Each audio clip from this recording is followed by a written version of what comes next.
soil of Louisiana, 1867.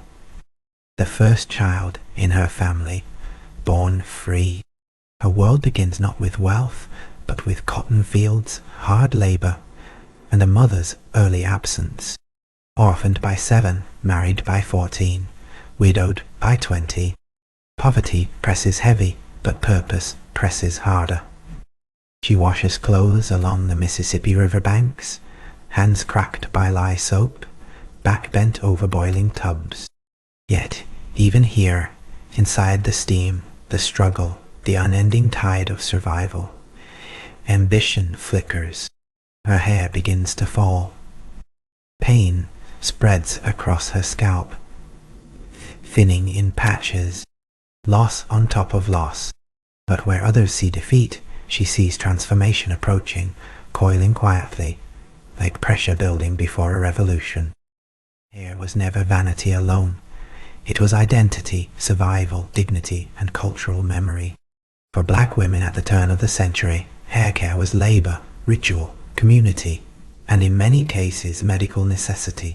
Harsh soaps, untreated scalp ailments, and lack of dermatological care caused widespread hair loss. Yet the industry ignored them. No salons, no formulas, no infrastructure built for their needs. Sarah studies herself like a scientist without a lab. Burned by trial, guided by intuition, she experiments in quiet rooms lit by kerosene. Oils, ointments, heated combs. Invention here isn't convenience, it is reclamation. A solution is forming. The formula becomes a turning point, a revelation not delivered by institutions, but by necessity. A scalp conditioning treatment emerges, soothing follicles, restoring growth, unlocking confidence. She has no patent office waiting, no investors listening. Her first customers are neighbors. Her first brand ambassadors are proof walking through doorways that used to close. Each application is a quiet revolution. Word travels along church pews, market stalls, and railroad crossings. Transformation spreads not through billboards, but testimony. A woman recreates herself in real time, chemist and case study, architect and foundation. She adopts a new name stitched from Reinvention, Madam C.J. Walker. The Madam signals elegance, expertise, elevation. She steps into a world that demands she know her place, then refuses the limited square assigned to her. Her voice sharpened by survival, posture structured by certainty, she begins going door to door.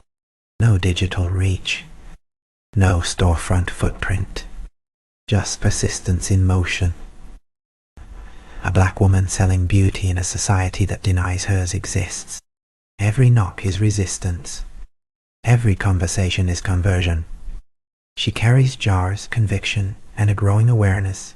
She is rewriting narrative, not just selling a product. Sales become systems. Systems become strategy. She organizes networks, trains representatives, builds structure where none existed. This isn't door-to-door anymore. This is distribution. She equips her agents with more than products. She teaches entrepreneurship, financial literacy, confidence, presentation. She creates wages in a world engineered to withhold them. Independence where dependence was expected. Collectively, these women will earn millions, many for the first time, holding direct ownership of income, movement, decision, destiny. She is assembling an economic ecosystem, owned, operated, amplified by black women. They fan outward, north, south, Midwest, carrying tins carrying transformation. They enter towns where opportunity excludes them and build economies that cannot. They knock on doors commerce never reached.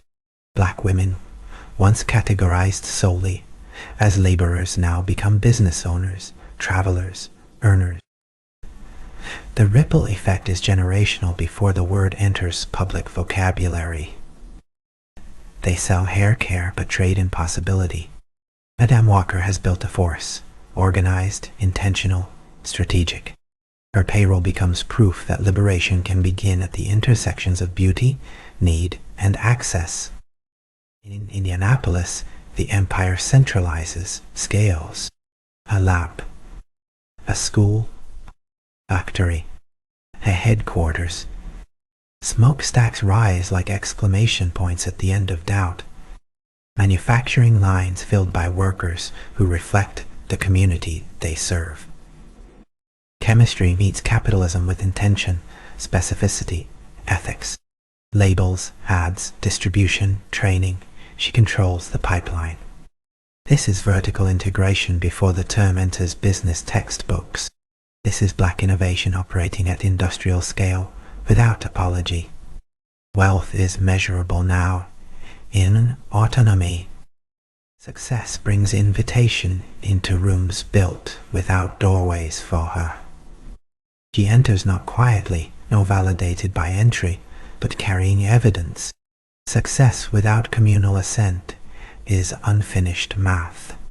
She funds scholarships, activists, journalists, organizers, theater groups. She sponsors progress beyond her industry because freedom is interdisciplinary. Her philanthropy is infrastructure, investment, nation building. Madame Walker becomes political force. She speaks against lynching, funds the NAACP, supports black soldiers, civil rights lawsuits, anti-violence legislation. Wealth without rights is temporary. Rights without wealth unstable. She works both lanes. Her wallet funds the fight. Her platform protects the narrative. A mansion built not to request acceptance, but to announce arrival. Opulence here is declaration. Its rooms host thinkers, organizers, revolutionaries, legislators, behind. This is command center. Vision with a permanent address. Policy shaped here. Culture fortified here. Future drafted here. 51 years. From cotton fields to boardrooms, wash tubs to wealth, orphaned child to global employer. She creates not products, but precedents. Not revenue, but rights. Not a company, but a movement disguised as commerce. She redefines what black women can own, build, transform. The impact did not conclude. It multiplied. Every black founder raising capital, every creator commercializing identity on their terms, every stylist practicing cultural science, her footsteps echo there. The empire began with loss, but built by solution. It grew through women, purpose, ingenuity.